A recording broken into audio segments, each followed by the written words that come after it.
Hello. Today I want to talk about a topic that has been not quite hotly debated, but quite extensively discussed in the fandom. And that is a simple question: is Worm dark? Now, first of all, I want to say by this I mean, is it like dark traditionally? I don't mean like grimdark. That is a horrible term, and I might go into why I dislike it, but essentially it just exaggerates everything and doesn't really give it a fair go. So, is Worm dark? Well, yes and no, depending on how you look at it, and depending on your own personal views of what constitutes dark and not.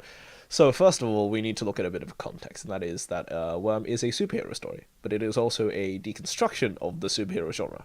Now, that is important for two reasons. One, you don't read superhero stories to read dark stuff. You read superhero stories for interesting stuff and fun stuff. You don't read it to, or I can't say that, but you wouldn't read, say, Batman to read about how he's mentally broken inside and just is barely holding it together through a mix of, a cocktail of drugs to deal with the fact his parents are dead and he's sort of, not doing much to actually fix that kind of thing because you can't. You might read like Watchmen or something like by Alan Moore, but you're not gonna really want to read like Squirrel Girl having an existential crisis. You're not expecting something dark, and so that's sort of at odds with what Worm is, which is a much more realistic Alan Moore-ish. I really can't say that, but it's a much more grounded version of it.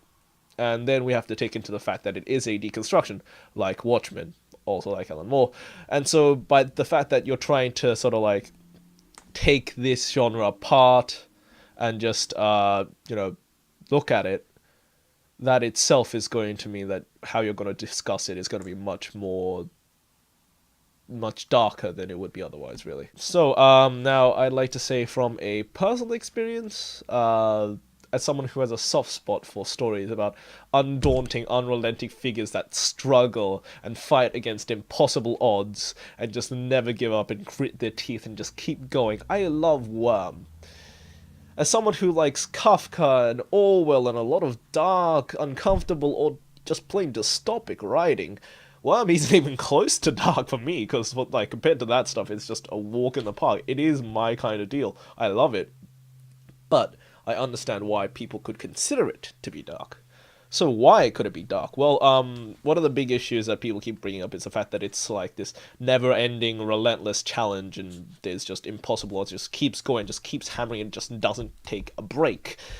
And to a certain degree, that is there's a reason we joke about Taylor being the queen of escalation. It does have, one does have that kind of feel where it's like, you're not going to stop, you're never going to stop, it just keeps going, and it just doesn't ever stop. But I feel like it's a bit of an exaggeration, and I'll go through that later, but it is understandable if you think about it. Like, given how long Worm is, just from that, the pacing just changes. It's hard to keep it up that long. And you need to have those arcs of challenge and conflict, because that's what a story is based on, conflict and something that needs to be resolved.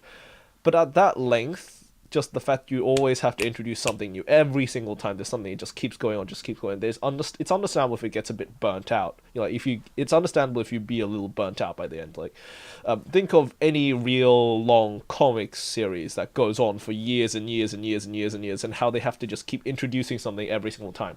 Because of the fact that those change writers and they change themes and other things, and they switch it up by maybe having a frog Thor or a female Thor or a new Miles Morales as Spider-Man, stuff like that. It doesn't necessarily just it doesn't necessarily mean that you just get sick of it. You do get sick of the reboots and the retcons, but you don't get sick of the fact that it's doing the same thing for too long, very often anyway. And the second point I'd like to make here is the realism. Now, Worm, I feel, is a very realistic, very grounded piece of work, for multiple reasons, and I'd like to address some of the things people feel like wouldn't actually be a thing. Like, one of them is the bullying, because some people feel like the bullying couldn't be that bad in the school system, and yet, you can just, this is drawn from Wildbone's own experiences, and like those of people like he's worked with and like taken care of and stuff like that. And if you just look at the news, if you just search for stories, I distinctly remember there's stories of like kids who've had assholes, force them to dig a grave and lie in it, like that. as much as that isn't as physically harmful as being shoved in a locker full of tampons, I'm not sure about the mental aspects. I'm pretty sure that's just as bad. I don't want to like have to physically measure this stuff, but you know what I mean. Like this is not that unrealistic for it to happen. Same thing with bureaucracy. Let's be honest, the entire joke is that it's always obstructionist and helps as often as it does hinder, and so I feel like that's a pretty accurate representation in Worm. And also, finally, failure. Failure is always a threat, and Taylor fails a lot if you think about it. She didn't really beat Lung, to be honest. She sort of held him off until Arms Master just pumped him full of drugs and created a big problem down the road. She doesn't really kill Sion. She just realizes that they need to bully a god into submission and just it, like there's never like she keeps failing, and even at Leviathan, like I remember the whole wild blow rolling dice to decide who lives and who dies, and almost killing off Taylor in favor for switching it to Aegis, which would have stuck more with the whole parahumans kind of deal instead of just Worm being about Taylor. That said, I don't think it is that dark, because if we're talking about failure, let's be honest. As much as she fails, she wins. She wins in the end. She almost beats Long, needs help, but she wins. Later on, she goes again, beats him again. Lisa helps her with figuring out how the hell to beat Sion and bully him into submission, and just the fact that she's relentless, relentless enough to go to Panacea and Bonesaw and ask them to fuck her up in order to get enough power to potentially beat him in the first place is, pretty impressive. It's not quite as relentless as you'd believe either. Like if you think about it, there are nice moments of reprieve. Like besides just the interludes, which can show you a different view of the world. You have Taylor building furniture with Brian. You have the whole Chicago Awards thing where they just prank Taylor with the whole fake, putting like strap-ons and stuff, like by essentially giving themselves bulges in the pants and stuff like that. You have these small, interesting moments which are just like break it up a bit. And so I think it's just a case of you just forget that and you just you just think of Worm as this never-ending slog, and that's just the more you do and the more you think about it like that, the more it gets that way. And then obviously there is the fact that by the end they do win. Once again, I've said Watchmen about a few times by now, but what's the end of that?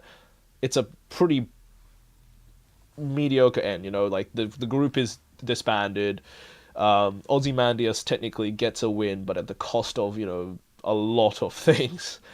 While in Worm, they lose people, but they do, and there's a lot of issues afterwards, the whole triggers being screwed up due to the whole unregulated shards part of it, now that Sion's dead. But it's much nicer than, it's much more relatable. It's a human kind of problem rather than an unspeakable story of God's kind of problem that they try to solve.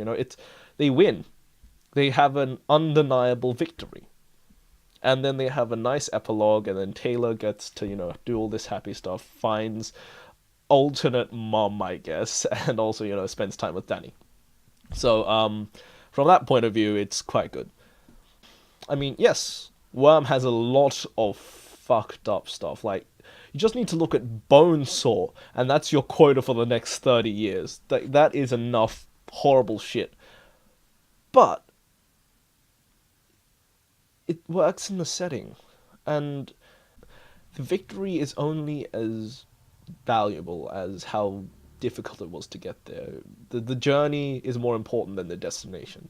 And this is one of those cases where I think, because of how horrific the journey is, because of how much stuff just doesn't help, by the end, that just makes it so much sweeter and so much nicer. And that is why I do not believe Worm is too dark. Because if Worm was too dark, I'd have walked away going, well, I'm ruined inside. I need to sit down. Instead of just going, I need to read more of this. But yeah, that's my personal experience. That's my personal opinion. Feel free to disagree with it. Feel free to leave comments on how you feel, like where you disagree with me on this topic. Yeah, look forward to seeing some interesting discussion. I'll see you guys next week.